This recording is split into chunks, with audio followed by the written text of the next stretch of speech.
तो सबसे पहले तो ये मेंटली क्लियर कर लें कि डिफिकल्टी सिर्फ वर्डिंग्स में है। अगर आपने थोड़ी ज़्यादा बुद्धि लगा ली या आपने बिल्कुल रिवाइज नहीं किया तो शायद से परेशानी हो सकती है, बट अदरवाइज एक बार अगर ये समझ में आना शुरू हो गया तो बहुत आउटस्टैंडिंग चीज़ें नहीं हैं। बस परेशानी ये है कि हमने इसके जैसा पहले कुछ पढ़ा नहीं है।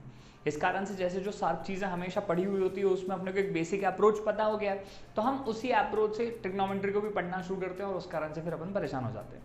तो अभी बहुत ज़्यादा एप्लीकेशन एरिया मत ढूंढिए, प्रैक्टिकली सिचुएशन है ना। वैसे मत ऑब्वियस अगर मैथ्स पढ़ रहे हैं तो अपने को क्या पता होता है, तो आसानी हो जाती है समझने में कि अप्लाई कहाँ होगा, है ना। मगर मेरा रिकमेंडेशन ये है कि अभी 2 दिन 3 दिन के जो क्लासेस हैं इसमें अभी ये मत ढूंढिए कि यूज़ कैसे करेंगे, सिर्फ अभी ये पढ़िए कि ये टूल काम कैसे करता है, कब उसका यूज़ करना है, उसके लिए समय होगा और उसके ऊपर डिस्कशन होगा, तो तुम्हें ये समझ में आ जाएगा कि एप्लीकेशन ऑफ ट्रिग्नोमेट्रिक फंक्शन या ट्रिग्नोमेट्रिक रेशो का या इसका जो हम पढ़ेंगे इसका प्रैक्टिकल रियल लाइफ में करना क्या है। मगर अभी जो सिर्फ अप्रोच है वो क्या है, सिर्फ अंडरस्टैंडिंग ऑफ ट्रिग्नोमेट्री की बात क्या है, कोर कॉन्सेप्ट क्या है, और वो कोर कॉन्सेप्ट में 3-4 चीज़ें हैं। समय समय पर वो 3-4 चीज़ों के ऊपर अच्छे से फोकस करके घर जाकर रिवाइज करके आ जाओ।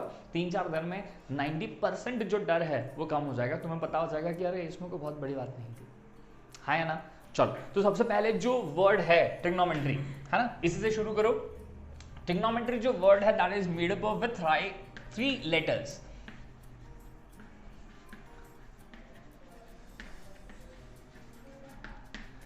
है ना। बेसिकली ट्रिग्नोमेट्री एक ग्रीक वर्ड है।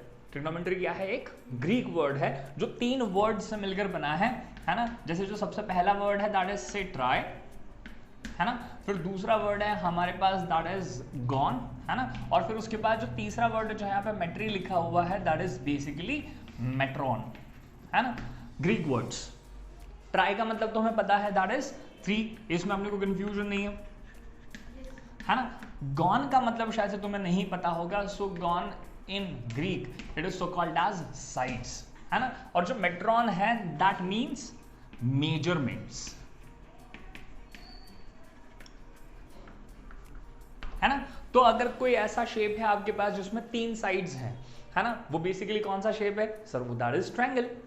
अगर आपके पास कोई ऐसा शेप है जिसमें 3 साइड्स हैं और उनसे रिलेटेड आप कोई कैलकुलेशंस करना चाहते हैं, कोई मेजरमेंट्स करना चाहते हैं, तो उस कंडीशन में ये जो टॉपिक है आपको क्या करने वाला है, हेल्प करने वाला है। तो पहला वर्ड ट्रिग्नोमेट्री, बेसिकली जो पूरा डिस्कशन है वो किसके लिए है, तो सर एक ट्रायंगल के 3 साइड्स होते हैं, 3 एंगल्स होते हैं। अगर इन 3 और 3 6 चीजों से रिलेटेड आपको कोई भी मेजरमेंट्स करना है तो you can depend upon this topic, है ना। 6 चीजें हैं आपके पास 3 क्या है, 3 साइड्स हैं और 3 एंगल्स हैं, है ना। एक एंगल के साथ कुछ अलग चीज है, मगर कम से कम 3 एंगल 3 साइड्स अगर अभी ध्यान रखें और उसमें से कुछ भी कम या ज्यादा है और आपको पता करना है तो आप किसके ऊपर डिपेंड कर सकते हैं, इसके ऊपर, हाँ या ना। अब अगर आपको वापस, तो ट्रिग्नोमेट्री बेसिकली किस चीज का डिस्कशन है या किस चीज से रिलेटेड है, तो अगर आपके पास कोई ट्रायंगल है तो उस ट्रायंगल के 3 साइड्स या 3 एंगल्स में से अगर कोई भी अननोन क्वांटिटी अगर आप वो पता करना चाहते हैं तो वो मेजरमेंट निकालने के लिए आप किसके ऊपर डिपेंड कर सकते हैं, इस टॉपिक के ऊपर, ट्रिग्नोमेट्री के ऊपर। पक्का। बस एक चीज अपने को ध्यान रखना है, ये जो 3 साइड्स वाला फिगर है जिसको आपने अभी क्या कहा है, क्या है वो 3 साइड्स वाला फिगर, ट्रायंगल है। उस ट्रायंगल में एक सबसे इंपॉर्टेंट फीचर होना चाहिए कि वो कोई एरा गेरा ट्रायंगल नहीं होना चाहिए, that should be a right angle triangle. वो कैसा ट्रायंगल होना चाहिए, राइट एंगल ट्रायंगल। तो अब पहले आपने कहा था कि 3 साइड्स वाला शेप, हमने कहा ट्रायंगल, मगर फिर हमने कहा कि नहीं सिर्फ ट्रायंगल से काम नहीं चलेगा, ट्रायंगल में एक बहुत इंपॉर्टेंट कैरेक्टरिस्टिक होनी चाहिए। अगर आपको ये ट्रिग्नोमेट्री की चीजें यूज करनी है तो आपके लिए ट्रायंगल कौन सा होना चाहिए, triangle should be a right angle triangle. तो सिर्फ 3 साइड से मिलने वाला ट्रायंगल नहीं सर, राइट, अच्छा बुक में देखोगे ना तो राइट एंगल ट्रायंगल की जगह क्या भी लिखा हुआ मिलता है, याद है तुम्हें, राइट ट्रायंगल भी लिखा मिलता है ना। तो कंफ्यूजन नहीं, but it is right angle triangle, ठीक है। So if you are requiring to measure और to calculate the measurements of the length of sides और whether the remaining angle, sir आपने ये राइट एंगल बोलकर एक चीज तो फिक्स कर दी कि ट्रायंगल का एक एंगल तो कैसा होना चाहिए, 90 डिग्री। तो बच कितने एंगल गए सर, 2। तो कुल मिला के कितनी चीजें हैं जो आपको कैलकुलेशन में पता करनी पड़ सकती है, 5, 3 साइड्स की लेंथ और 2 एक्यूट एंगल्स। वाह वाह। अब ये एक्यूट एंगल्स क्यों बोल रहे हैं? क्योंकि अगर एक एंगल कितने का हो गया, 90 का हो गया, तो मच ऑफ जो बचे हुए दो एंगल्स हैं वो कैसे होंगे, वो 90 से छोटे ही होंगे। क्या ये संभव है कि किसी ट्रायंगल में एक से ज्यादा एंगल 90 डिग्री का हो? तो नहीं, है ना। तो अगर आप राइट एंगल बनाने जाएंगे तो राइट एंगल में आपके पास, राइट एंगल ट्रायंगल में आपके पास अगर ये राइट एंगल ट्रायंगल ABC है और उसमें ये एंगल 90 डिग्री है, तो ये तो मच ऑब्वियस है कि एंगल A और एंगल C के मेजरमेंट का जो सम है वो कितना होगा, 90 डिग्री। क्योंकि जो एंगल सम प्रॉपर्टी है वो क्या कहती है ट्रायंगल की, कि तीनों एंगल्स का सम कितना होता है, 180 डिग्री। अगर एक इंडिविजुअल 90 का हो गया तो क्या ये दोनों 45 के होंगे क्या? नहीं सर, ये कंफर्म नहीं है कि ये 45 के होंगे, बट हाँ ये बिल्कुल कंफर्म है कि दोनों का सम मिलाकर कितना होगा, 90 डिग्री होगा। और अगर दोनों का सम मिलाकर 90 डिग्री होगा, और एज एन एग्जांपल अगर ये 20 डिग्री है, अगर ये 70 डिग्री है, तो ये भी 90 से छोटा है और ये भी 90 से छोटा है। अगर ये 70 है, ये 20 है, ये 35 है, 55 है, ऐसा कोई भी कॉम्बिनेशन हो, मगर एंगल दोनों का एंगल का सम कितना होगा, 90 डिग्री। और अगर ये दोनों का सम 90 डिग्री है, तो जो ये वाला एंगल है इसका मेजरमेंट भी चूंकि 90 से छूटा, तो ये भी क्या कहलाएगा कि ये क्या है, एक एक्यूट एंगल है ना। और ये वाला भी एंगल जो भी आपने मेजरमेंट लिया वो 90 से छोटी होगी, तो एंगल सी भी क्या कहलाएगा, ये भी क्या है, एक एक्यूट एंगल है, हाँ या ना। तो मैंने वापस से शुरू किया, this topic which deals with the measurement of length of sides and the measurement of two acute angles। अब ये वर्ड पूरा हो गया, acute angle क्यों बोल रहे हैं और 3 क्यों नहीं बोल रहे हैं, 2 क्यों बोल रहे हैं, क्योंकि एक तो वैसे ही नोन है, इसको चेंज नहीं कर सकते आप, क्योंकि इसको चेंज करके आपने बड़ा छोटा किया तो हमारा ट्रायंगल क्या नहीं रहेगा, है ना। तो इसको तो चेंज करने से रहे, जो पता करना है, जो अननोन क्वांटिटी है वो कौन कौन सी हो सकती है सर, तीनों साइड्स की लेंथ हो सकती है और 2 एक्यूट एंगल्स हो सकते हैं। अगर इनकी मेजरमेंट पता करनी है या इनके अलावा भी कुछ और भी करना है, तो उस कंडीशन में will be talking about trigonometry, हाँ है ना। तो पहला जो बिल्कुल कंक्लूजन है वो क्या है sir, this complete chapter will going to deal with the measurements of any right angle triangle which has its 3 sides along with its 2 acute angles। अगर इनके साथ कुछ भी काम करना है तो we will be discussing that in trigonometry। ये बात आती है समझ में, यहां लिख रहे हैं और उसके बाद ये वाली चीज लिखते हैं, जल्दी करो लिखें, मैं डिक्टेट कर रहा हूं। in this chapter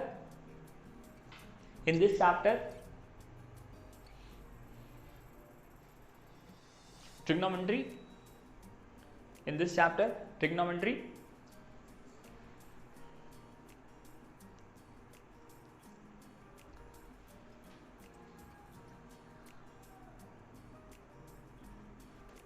we deal with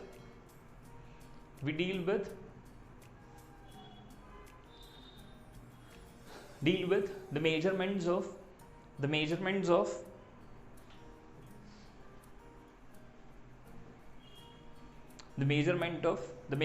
of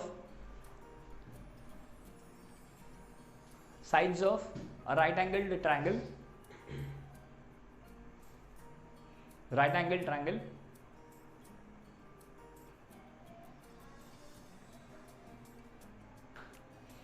as well as of its 2 acute angles, bracket में चाहे तो लिख लें, एक्यूट एंगल का मतलब होता है जिसका मेजरमेंट 90 से क्या हो, छोटा हो। ठीक, ये पहली बात घर कर गई है मन में, पक्का। चलो अब आगे की चीज क्या है, धीरे धीरे ग्रो कर रहे हैं सर। जब हमको ये कंफर्म हो गया है कि अब ये राइट एंगल ट्रायंगल में ही डिस्कशन है, तो अपना सारा का सारा ध्यान अपने को सिर्फ किस में रखना है, राइट एंगल ट्रायंगल में। ठीक है सर, तो हमारे पास अब वापस से क्या है, if we got a right angle triangle,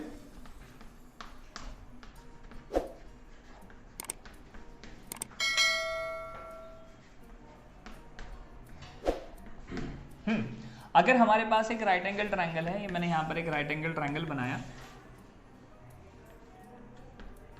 जिसका नाम हमने लिखा है ABC, तो यूजुअली वी से this is the right angle triangle 90 degree और right angled at B.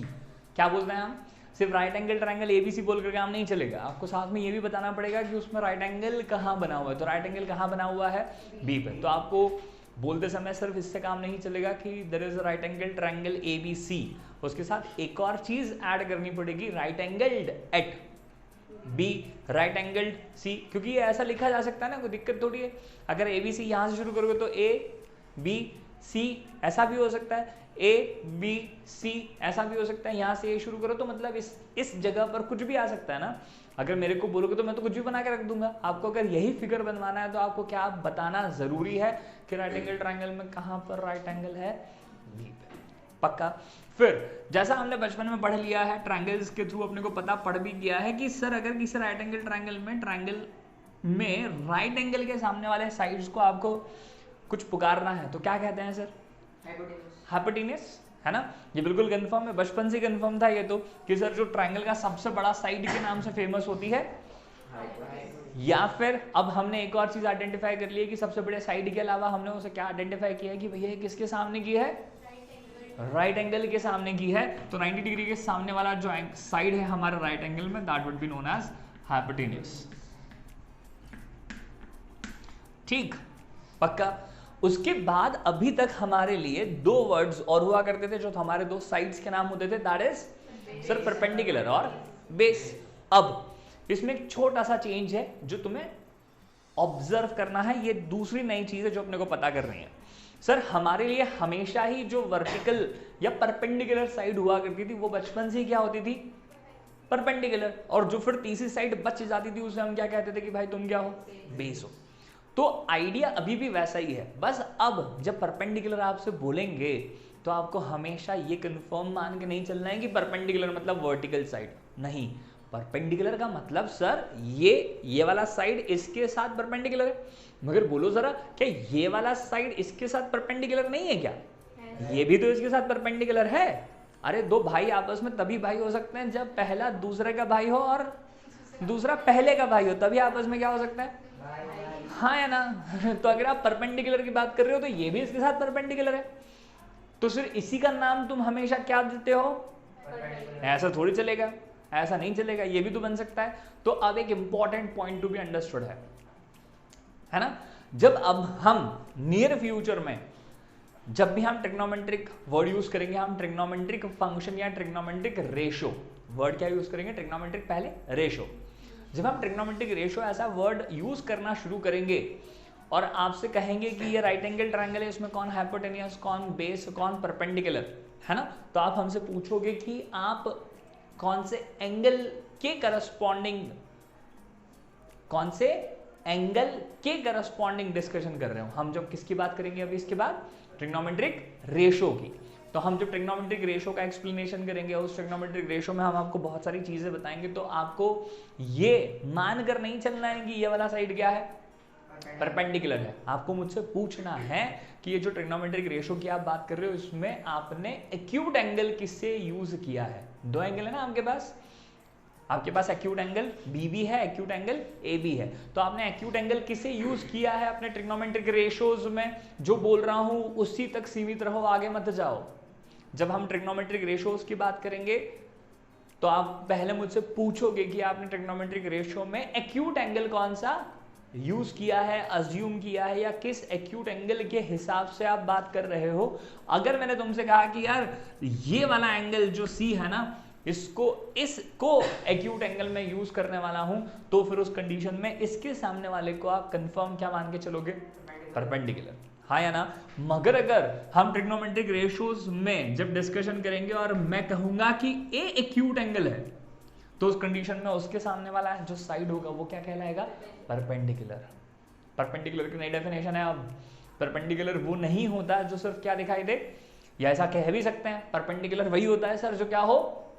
Vertical नहीं, बस वर्टिकल नहीं है सर। परपेंडिकुलर का नाम परपेंडिकुलर है क्योंकि वो परपेंडिकुलर है। तो अगर ये परपेंडिकुलर है तो ये भी तो परपेंडिकुलर है, तो इसे भी क्या कहा जा सकता है? हाँ या ना। मगर इन दोनों में से किसे परपेंडिकुलर का है, किसे बेस का है? दोनों को तो परपेंडिकुलर नहीं कह सकते, है ना। तो हमने क्राइटेरिया डिसाइड कर लिया कि जब हम ट्रायंगल में एंगल सी को एक्यूट एंगल लेकर जो भी लिखेंगे, प्रोसेस करेंगे, तो उसके सामने वाले को क्या कहेंगे हम? परपेंडिकुलर।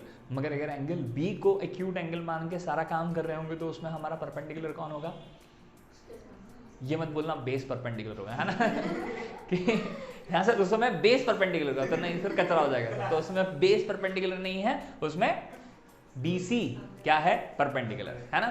तो हम ऐसा लिखते हैं यहां पर, when angle C is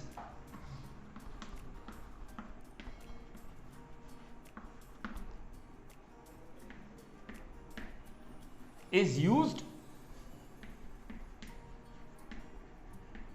as an acute angle, है ना। अब ये मत बोलना कि सर इसको अगर एक्यूट एंगल मानेंगे, अरे वो भी एक्यूट एंगल ही है। हमारे कैलकुलेशन में हमारा जो भी हम आगे प्रोसेस पढ़ने वाले हैं जस्ट इसके बाद, उसमें अगर मैंने आपको बोला कि उसमें एंगल ए एक्यूट एंगल है ना, तो कौन परपेंडिकुलर, कौन बेस, कौन हाइपोटेनियस? अगर एंगल सी को आप एक्यूट बोलोगे तो कौन परपेंडिकुलर, कौन बेस और कौन हाइपोटेनियस? तो अगर आपने एंगल सी को एज एक्यूट एंगल यूज किया तो उस कंडीशन में ये अगर एक्यूट एंगल है सर, तो उसके सामने वाला क्या कहलाएगा? परपेंडिकुलर, है ना। और जो बच जाएगा वो क्या कहलाएगा भैया? बेस। तो इस हिसाब से हमारा जो AC है सर, इसका तो कुछ नहीं कर सकते, that would always be AC। फिर उसके बाद AB क्या होगा? परपेंडिकुलर। और जो बच जाएगा BC वो क्या होगा हमारे लिए? बेस। बोलो क्या ये ठीक है? इतना लिखो जी हाँ। फिर उसके बाद अगर हमने इसमें छोटा सा चेंज किया, second case, when angle A is used as acute angle, then, है ना। अच्छा, ये दोनों स्थितियों में हमने क्या लिया है? Right angle triangle ABC, where angle B is right angle. बिल्कुल सही, है ना। ये तब की बात है जब हम लोगों ने ये कंफर्म लिया है कि सर जो ट्राइंगल ABC है उसमें एंगल B 90 डिग्री है, तो सिर्फ A और C का डिस्कशन है। तो C को एक्यूट एंगल लोगे तो सर हमारा ये AB परपेंडिकुलर बनेगा। और अगर क्या करोगे बोलो जरा? A को अगर एक्यूट लिया, ये वाला एक्यूट लिया, ये तो कंफर्म, ये तो 90 है सर, अगर ये 90 तो उसके सामने वाला अभी भी बोलो यार हाइपोटेनियस। इसमें कोई चेंजेस नहीं है। मगर अगर आप एक्यूट एंगल A लेकर काम कर रहे हैं तो इसके सामने वाला क्या होगा यार बोलो? जी हाँ, तो ये वाला होगा साइड ऑफ परपेंडिकुलर, है ना। और जो बच जाएगा वो क्या होगा? बेस, है ना। तो इस तरह से AC तो अभी भी हाइपोटेनियस, कोई बुरा वाली बात नहीं। मगर अब जो चेंजेस है वो किस में है सर? ये B है और ये C है, तो हमारा जो BC है वो क्या बनेगा? परपेंडिकुलर। और जो AB है वो क्या होगा? That is base. ये बड़ी इंपॉर्टेंट चीज, शुरुआत से सबसे इंपॉर्टेंट चीज, जिससे आधा कंफ्यूजन अभी ओवरकम हो जाएगा पक्का। तो बड़ी हद की लड़ाई चल रही थी इन दोनों साइड्स में, है ना। और आज हमें क्या हुआ है? अब इन्हें हमने न्याय दिया है कि अब ये वाली साइड हमेशा क्या बनती थी? बेस बनती थी, और जबकि थी ये भी, है ना। तो फिर हमने डिसाइड किया कि ठीक है यार, जब तुम इसके हिसाब से बात करोगे तो इसे परपेंडिकुलर मान लेना, इसे बेस बोलना। और अगर एंगल A को तुमने क्या बोला? एक्यूट एंगल के जैसा यूज किया, तो उस कंडीशन में तुम उसके सामने वाले को परपेंडिकुलर मतलब BC को बेस बोलना, और इस वाली साइड को क्या बोलना? हाँ, BC को परपेंडिकुलर बोलना और इस वाली साइड को क्या बोलना? बेस बोलना। ठीक है, इसमें कंफ्यूजन वाली बात, इसमें कोई बहुत आउटस्टैंडिंग कुछ नया नहीं है। राइट एंगल ट्राइंगल अपने को पहले भी पता था, आज भी वैसा ही है, एक एंगल 90 डिग्री के साथ। सिर्फ एक चीज और एड ऑन करी, एक्यूट एंगल भी पता थे सर, हमने सिर्फ अभी ऑब्जर्व किया है कि दो एक्यूट एंगल हैं, और दोनों एक्यूट एंगल के करस्पॉन्डिंग हम लोग नॉमेनक्लेचर ऑफ दी साइड्स क्या कर सकते हैं? अलग अलग। नॉमेनक्लेचर मतलब नामकरण, है ना, कि इसका नाम हम ये रखेंगे, इसका नाम रखें, किस पर डिपेंड करेगा?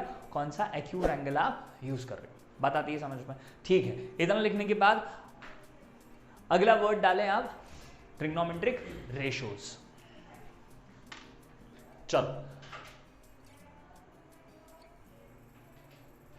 सबसे पहले रेशो से अपने को समझ में आता है कि सर अपने आप में एक फ्रैक्शन होता होगा जिसमें कुछ ऊपर लिखा होता होगा, कुछ नीचे लिखा होता होगा, और उस फ्रैक्शन को ही हम लोग हमेशा क्या बोलते हैं? रेशो, है ना। मगर रेशो में एक इंपॉर्टेंट चीज हमेशा अपने को पता होती है कि सर रेशो हमेशा दो सेम क्वांटिटीज के बीच में होता है। रेशो हमेशा किसके बीच में होता है? सेम चीजों के बीच में, है ना। अगर आपने दो लोगों के मासेस का रेशो निकालना है ना, तो किसका निकालोगे सर? मास का रेशो निकालोगे, है ना। दोनों की हाइट का रेशो निकालोगे। ऐसा नहीं होता अगर आपको रेशो निकालना है तो एक का मास लिया है और एक का हाइट लिया है, ये पॉसिबल नहीं है। तुमने ऑब्जर्व किया होगा ये, अगर आपने रेशो निकाला है, अगर आपने पुराने क्लासेस में कभी वॉल्यूम का रेशो निकाला है ना, 9th में जब आप सरफेस एरिया वॉल्यूम पढ़ते थे, है ना, एक रेडियस कम होती थी, एक रेडियस ज्यादा होती थी, और फिर दोनों के वॉल्यूम का रेशो। तो मेरा सिर्फ अभी पॉइंट क्या है, रेशो मतलब क्या है सर? दो एक जैसी क्वांटिटी का फ्रैक्शन बनाओगे आप तो वो क्या बनेगा हमारे लिए? रेशो, है ना। मगर अब वो रेशो यहाँ पर किससे रिलेटेड है? ट्रिग्नोमेट्रिक रेशो से रिलेटेड है, ट्रिग्नोमेट्री से रिलेटेड है। तो अपने पास तीन साइड्स अवेलेबल है, फोकस करो आप, तीन साइड्स अवेलेबल है और तीनों की अपनी अपनी क्या है? लेंथ है ना। तीनों की अपनी अपनी क्या है? लेंथ है।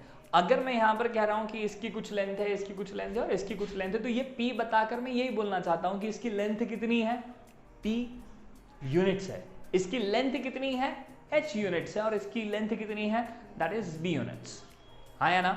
अगर मेरे पास तीन चीजें, तीन लेंथ है, तो मुझे बताओ क्या दो दो का ग्रुप करके मैं कितने रेशोज बना सकता हूं? तीन कि छह?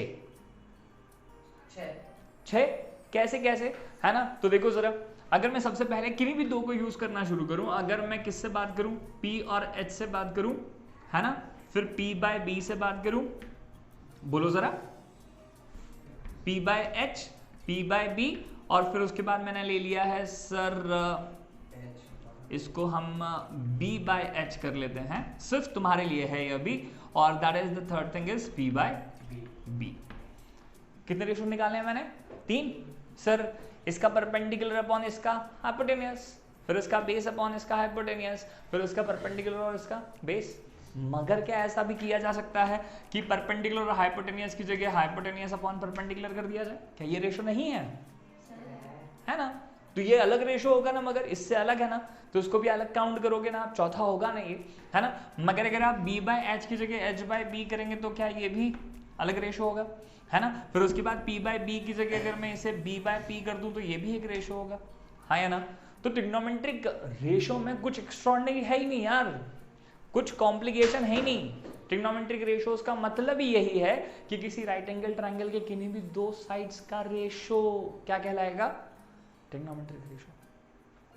है ही नहीं इसके अलावा कुछ। परेशानी कब है? परेशानी इसके एक लाइन बाद में है, जिसको तुमने फोकस कर लिया तो तुम्हें लगता है कि यही परेशानी है। तो ट्रिग्नोमेट्रिक रेशो को अगर तुम्हें डिफाइन करने को बोलूंगा तो क्या होगा? Sir trigonometric ratio is a normal ratio of length of any two sides of a given right angle triangle, that's it. किसी भी राइट एंगल ट्रायंगल में दी हुई साइड्स के बीच में अगर कोई भी रेशो है तो उस रेशो को तुमने क्या बोल दिया कि भाई यही क्या है? एक, बस इससे ज्यादा कुछ भी नहीं है, भरोसा करो मेरा, पक्का। तो ट्रिग्नोमेट्रिक रेशो में क्या लिखोगे? It is a ratio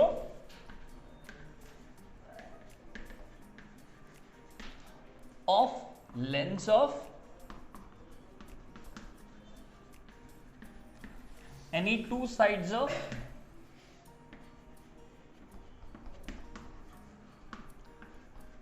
a right angled triangle, ये right angled triangle है ना। और कितने होते हैं? They are 6 in count. They are 6 in count. परेशानी अब शुरू होती है जब इन रेशो को कहा जाता है कि इन रेशो का हम क्या करते हैं? कुछ नाम रख लेते हैं। यहां से थोड़ा सा परेशानी होना शुरू होता है और तुमने सिर्फ इसी पर फोकस किया, इसे तुम्हें लगता है बहुत डिफिकल्ट है। हमने क्या करना है, अब इन रेशो को कुछ स्टैंडर्ड नाम दे देना है, क्योंकि फिर मैं किस रेशो की बात कर रहा हूं ये बताने के लिए मुझे बार बार क्या करना पड़ेगा, b/h, अरे वो b/h रेशो ना, वो p/h रेशो ना, वो h/p रेशो ना, ये बोलना बड़ा ऑकवर्ड है ना, हाँ या ना? अरे यार ये बोलना बड़ा ऑकवर्ड है ना। सोच के देखो, अभी ये जो कैरेक्टरिस्टिक है कि ये p/h है, इस कारण से ये रेशो अलग है, ये h/p अलग है, मगर इन छहों के अगर हम नाम रख दे तो आसानी नहीं होगी क्या, है कि नहीं? इनका अगर हम लोग नाम रख दे तो थोड़ी आसानी हो जाएगी इनको पहचानने में कि आप किन दो साइड्स के रेशो की बात कर रहे हो। आप परपेंडिकुलर अपॉन हाइपोटेनियस बोल रहे हो या हाइपोटेनियस अपॉन परपेंडिकुलर बोल रहे हो, ये बेस अपॉन हाइपोटेनियस बोल रहे हो, हाइपोटेनियस अपॉन बेस बोल रहे हो, ये बेस अपॉन परपेंडिकुलर बोल रहे हो, परपेंडिकुलर अपॉन बेस बोल रहे हो। ये सिर्फ तुम्हें बताने और जताने के लिए हमने इनके क्या कर दिए, नाम रख दिए। पक्का हो गया पहले ये। अब इसमें एक छोटा सा और इंपॉर्टेंट पॉइंट जिसके कारण परेशान है, पहले रेशो का क्या कर दिया, अब हमने नाम रखना है, मगर फिर नाम रखने के कारण एक और समस्या होने वाली है। सर नाम रख दिया अगर आपने और कभी किसी ने इससे परपेंडिकुलर बोलने की जगह इससे बेस बोला हो और इससे बेस बोलने की जगह इसे परपेंडिकुलर बोला हो तो एक और परेशानी होने वाली है, हाँ या ना? तो हमको नाम के साथ साथ एक और चीज स्पेसिफाई करना पड़ेगी और वो क्या होगा यार, एंगल। कि हम जो रेशो बता रहे हैं ना, ये हाइपोटेनियस और परपेंडिकुलर का रेशो बता रहे हैं, उसमें हाइपोटेनियस और उसमें परपेंडिकुलर किसे मानना है ये बताने के लिए हमने क्या स्पेसिफाई करना शुरू कर दिया, एंगल, है ना? मैंने तुम्हें कहा फलाना ratio when C is acute angle, when ढिमाका ratio when A is acute angle. तो तुम्हें पता होगा सी एंगल बता के क्या फायदा हो जाएगा, सी एंगल बता के तुम्हारे पास कंफर्मेशन आ जाएगा कि अगर आप बोल रहे हैं परपेंडिकुलर तो वो साइड की लेंथ कौन सी है सर, वो कौन सी साइड है, वो AB है, वो AB है ना? मगर अगर आपने रेशो बताते समय मुझे क्या बता दिया, एंगल कौन सा है यार, A, तो उसमें कंफर्म हो जाएगा ना कि तुम परपेंडिकुलर मतलब किसे बोल रहे हो, CB, हाँ या ना? तो अगर मैं कहता हूं पहला साइन ऑफ C, क्या कहता हूं मैं, साइन ऑफ C। तो साइन क्या है पता है, साइन रेशो का नाम है, साइन क्या है, रेशो का नाम है। और ये रेशो का जो नाम है ये हम तब बात कर रहे हैं जब हमने एंगल कौन सी बात करी है, एक्यूट एंगल कौन सा लिया भैया, C। जैसे ही मैंने C बोला तो तुम्हें ये पिक्चर क्लियर हो गई कि भैया ये परपेंडिकुलर है, ये हाइपोटेनियस है और ये बेस है। हाँ बोलो यार, क्योंकि अगर मैं इसको C की जगह A कर लेता तो तुम्हारी कहानी बदल जाती ना, फिर ये बेस हो जाता, ये परपेंडिकुलर हो जाता। तो ये C बताने से सिर्फ इतना है कि जब मैं आपको दो रेशोज के बारे में बताना चाह रहा हूं कि वो रेशो का नाम साइन है, तो पहली चीज तुम्हें समझ में आना चाहिए कि वो रेशो परपेंडिकुलर और हाइपोटेनियस का है।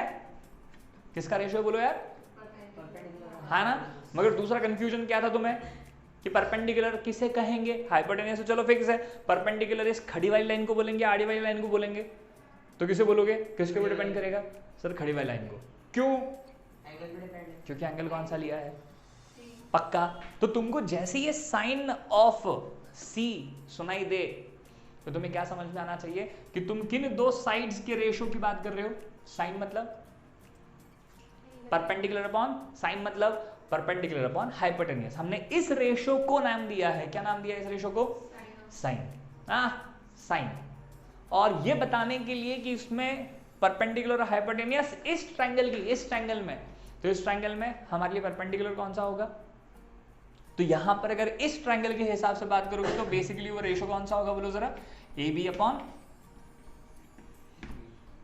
हाँ या ना, बिल्कुल श्योर, कंफर्म। वापस एक बार last time, sir sine of C से शुरू करने से पहले हम लोगों ने कहा कि हमारे पास किसी भी राइट एंगल ट्रायंगल में 3 साइड्स हैं, उनकी अल्टा पल्टी करके कितने रेशोज बना सकते हैं, 6। मगर इन 6 रेशो को हम लोग अगर अलग अलग नाम दे दें तो रेशो को पहचानना आसान हो जाएगा, उनके साथ काम करना आसान हो जाएगा। इस कारण से हमने क्या किया है, हमने उनको नाम देना शुरू किया। मगर नाम देते से हमें फिर समझ में आया कि अरे यार इसको अगर मैंने नाम दिया परपेंडिकुलर अपॉन हाइपोटेनियस को साइन, क्या नाम दिया मैंने परपेंडिकुलर अपॉन हाइपोटेनियस को, हाँ या ना? अगर किसी ने ये वाला राइट एंगल ट्रायंगल बनाया है तो वो फिर दो अलग साइड का रेशो निकालेगा, है ना? और अगर किसी ने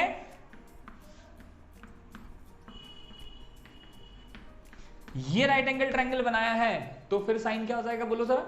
यहां पर साइन क्या हो जाएगा, यहां पर साइन क्या हो जाएगा, यहां पर साइन क्या होगा, परपेंडिकुलर पर हाइपोटेनियस के हिसाब से यहां साइन क्या होगा, that is perpendicular upon hypotenuse के हिसाब से, जी हाँ, BC अपॉन AC।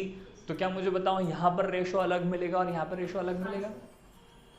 पक्की बात। तो कहानी का जो सार है, जो कहां पहुंचा रहा है आपको कि ये साइन का मतलब बताओ, तो हमने कहा साइन क्या है, साइन क्या है, साइन क्या है, रेशो का नाम है। पक्का। मगर उसके आगे ये ऐसा एंगल क्यों स्पेसिफाई कर रहे हो आप, ताकि ये कंफर्म हो पाए कि आपने किसी राइट एंगल ट्रायंगल में किस एंगल को ध्यान में रखकर परपेंडिकुलर और किसको बेस माना है ना? अगर मैं सिर्फ क्या लिखता यहां पर, साइन लिखता, तो perpendicular upon hypotenuse ratio change नहीं होता। मगर अगर आपने एंगल C के हिसाब से परपेंडिकुलर डिसाइड किया है तो ये होता, है ना? मगर अगर किसी ने C की जगह क्या डिसाइड किया होता, एंगल A डिसाइड किया होता, तो उसका परपेंडिकुलर कौन सा हो जाता है यार फिर, P। हाँ या ना? सोच के देखो, सोच के देखो। एक बार और बोलता हूं, मैंने तुम दो लोगों को राइट एंगल ट्रायंगल बोले, तुम दोनों ने सेम राइट एंगल ट्रायंगल बनाए, हाँ या ना? ये ABC, ये भी ABC, इधर इधर इधर इधर, दोनों में राइट एंगल 90 डिग्री पर, है ना? मैंने एक से कहा कि यार साइन इसमें बता, हाँ या ना? उसने अपने राइट एंगल ट्रायंगल में एंगल C को एक्यूट एंगल माना था, तो उसने साइन वाला जो रेशो है, परपेंडिकुलर ये रहा, उसका हाइपोटेनियस ये रहा और उसका बेस ये रहा। तो जो साइन वाले रेशो इस वाले ट्रायंगल के हिसाब से वो लड़का या लड़की निकालेगी, वो क्या निकालेगी बोलो जरा? यहाँ पर रेशो क्या बनेगा, that is AB upon AC। मगर अगर किसी दूसरे बच्चे ने एंगल C को क्या मान लिया था, अगर एंगल A को क्या माना था, अगर एक्यूट एंगल, तो उस एक्यूट एंगल के हिसाब से उसका परपेंडिकुलर ये है, उसका बेस ये है और उसका हाइपोटेनियस ये है, और उसके हिसाब से साइन क्या मिलेगा उसे, that is perpendicular upon hypotenuse, so that is BC upon। तो क्या दोनों के राइट एंगल ट्रायंगल सेम होने के बाद भी क्या उनके दोनों के रेशोज अलग अलग आ रहे हैं? यहां पर भी परपेंडिकुलर हाइपोटेनियस ही बोल रहा था मैं, और वहां पर भी परपेंडिकुलर हाइपोटेनियस बोल रहा था, मगर उसने क्या गड़बड़ कर दी, एंगल। हाँ या ना? तो मुझे अगर ये बताना है कि किन दो साइड्स का रेशो है, मुझे क्या बताना है, अगर एंगल ट्रायंगल ABC में किन दो साइड्स का रेशो है, तो यार मुझे एक और चीज बहुत जरूरी लगती है, ये बताना कि परपेंडिकुलर कौन सी है, हाइपोटेनियस कौन सी है और बेस कौन सी है। और ये बताने का मैंने एक आसान तरीका निकाल लिया। वो आसान तरीका क्या है, एंगल बता देना। जैसे ही मैंने एंगल बताया, मैंने जैसे ही यहाँ C लिखा तो तुम्हारा ये कंफ्यूजन खत्म हो गया। सर ये कंफ्यूजन अब रहा ही नहीं। क्यों? क्योंकि अब दोनों, तीनों, पांचों, 10 लोग जब क्या निकालेंगे, परपेंडिकुलर और हाइपोटेनियस का रेशो निकालेंगे, तो क्या ध्यान में रखकर निकालेंगे कि एंगल C के सामने वाले को परपेंडिकुलर बोलना है और हाइपोटेनियस का तो टेंशन नहीं है। तो साइन क्या काम कर रहा है, रेशो बताने का। रेशो, साइन सुनते से तुम्हारे दिमाग में क्या आना चाहिए, P/H। साइन सुनते से तुम्हारे दिमाग में क्या आना चाहिए, और C सुनते से तुम्हारे दिमाग में क्या आना चाहिए कि राइट एंगल ट्रायंगल में ABC में C क्या है, एक्यूट एंगल। तो इससे तुम क्या डिसाइड कर पाओगे कि परपेंडिकुलर कौन सा है, हाइपोटेन्यूज की तो टेंशन ही नहीं है, मगर उसमें परपेंडिकुलर कौन सा है, ये बड़ा इंपॉर्टेंट है। पक्का पक्का, हाँ या ना, है ना? तो इसको अब सुव्यवस्थित रूप से लिखें।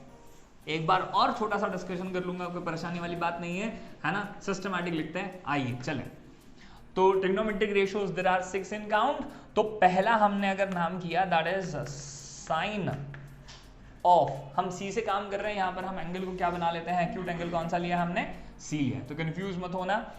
तो साइन ऑफ C, है ना? इस पता है, इस साइन का ही शॉर्ट फॉर्म है, और ये बीच में से ऑफ हटा के क्या लिख लेते हैं हम लोग, तो क्या बन जाता है वो, साइन सी, साइन सी कॉस सी। अभी तुमने एंगल बी, अरे वहां पर एंगल क्या लिखा है, सी, इसलिए अगर वहां पर एंगल क्या होता है, A B C D P, तो वो आ जाता, उससे कोई फर्क नहीं पड़ता। सिर्फ इंपॉर्टेंस किसका है कि जब तुम यूज करोगे तुम्हें क्या दिखाई देगा, तुम्हें ऐसा दिखाई देगा, मगर उसका मतलब क्या है, उसे पढ़ना कैसा है ना। और साइन ऑफ सी क्या है सर, परपेंडिकुलर अपॉन हाइपोटेनियस। और हमारे इस राइट एंगल ट्रायंगल में जब हम लोगों ने एंगल सी को एक्यूट एंगल लिया है तो हमारे लिए रेशो क्या बनेगा, बोलो जरा, परपेंडिकुलर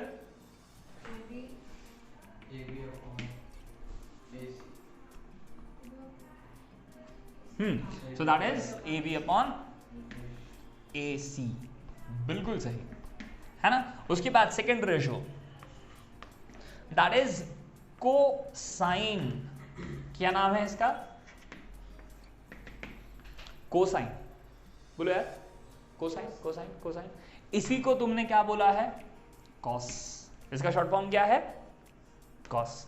और यहां क्या लिख रहे हो तुम, सी, मतलब परपेंडिकुलर किसके सामने का, परपेंडिकुलर किसके सामने का, सी के सामने का। और ये रेशो होता है बेस अपॉन हाइपोटेनियस।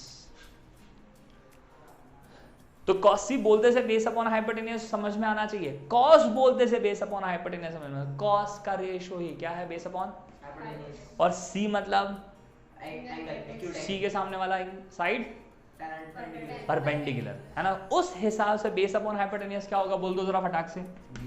सर तुम परपेंडिकुलर तो हम, है ना, so that is B C upon,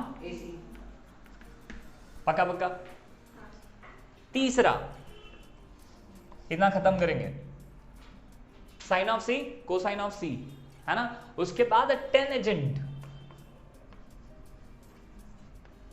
tangent of C, tangent of C, इसका शॉर्ट फॉर्म लिखा जाएगा दैट इज टेन सी। ये भिंडी लौकी से अलग है ना, and that is perpendicular upon, ठीक। और यहां पर बताओ जरा परपेंडिकुलर अपॉन बेस का रेशो क्या होगा, AB अपॉन BC।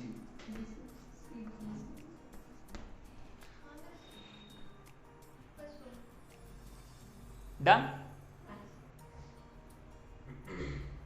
बढ़ जाएंगे। सो साइन ऑफ सी से अपने को बहुत क्लियर होना चाहिए, साइन मतलब perpendicular upon, perpendicular upon hypotenuse, C का मतलब, मगर उसका क्या करें, उसके सामने वाला क्या होना चाहिए, बिल्कुल सही। कोसाइन ऑफ सी मतलब बेस अपॉन हाइपोटेनियस, सी मतलब सी के सामने वाला साइड क्या होना चाहिए, परपेंडिकुलर, ठीक। फिर वैसे ही tangent that is base of perpendicular upon base. और सिर्फ इनकी क्या करवा दें, पलटियां, पलटियां मतलब सर अगर ये p बाय h है तो इसे क्या कर सकते हैं आप, h बाय p। अगर इसका रेसिप्रोकल करेंगे तो ये अपने आप में एक और क्या बन सकता है, अलग,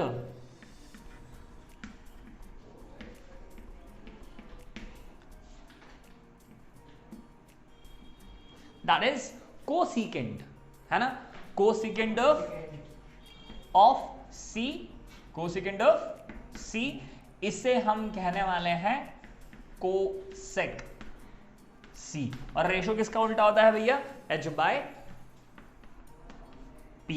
और h बाय p इसका उल्टा होगा तो ये भी उल्टा होगा सर, ac बाय ab। किसका उल्टा, कोसिकेंड किसका उल्टा, धीरे धीरे होगा, सब धीरे धीरे होगा, है ना, ठीक है ना। उससे क्या फर्क पड़ता है कि नाम कैसे है, हाँ या ना। तुमने अपने जन्म में मार्क जुकरबर्ग ऐसा नाम पहले सुना था जब तक तुम फेसबुक के किसको नहीं जानते थे, आज जानते हो ना, मगर आज तुम्हें फर्क पड़ता है क्या उसका नाम क्या है, ये कैसा नाम है तुमने बोला क्या कभी आज तक, नहीं ना, है ना। तो कोई फर्क नहीं पड़ता नाम क्या है, हम प्रैक्टिस में लाते हैं, चीजें इंपॉर्टेंट लगती है तो अपने आप याद भी हो जाती है ना। तो सिर्फ तुम्हें ये ध्यान रखना जरूरी है कि कोसिकेंड किसका उल्टा है, ये इंपॉर्टेंट है बजाय कि वो नाम क्या है। तो कोसिकेंड मैंने इसलिए बताया क्योंकि पता होना चाहिए। तुम क्या यूज करोगे, कॉसेक, एंगल के साथ। सो कॉसेक सी किसका अपोजिट होगा सर, साइन का। मैंने इसको चौथा नंबर डाला है, पांचवा मैंने उसके सामने ही अपोजिट लिखा है ताकि ध्यान रहे। सर कोसाइन का अपोजिट होता है सर सीकेंट, सी, और इसे हम कहेंगे क्या सर, सेक ऑफ सी या सेक सी, और इसका रेशियो बिल्कुल इसके अपोजिट होगा सर, बेस अपॉन हाइपोटेनियस। बोलो यार, तो हाइपोटेनियस अपॉन बेस, है ना। और अगर हम ट्रायंगल के अंदर झांकेंगे तो हाइपोटेनियस अपॉन बेस क्या निकलेगा सर, AC अपॉन BC। बोलो ना। एंड लास्ट सर, टेंजेंट का उल्टा होता है कोटेंजेंट,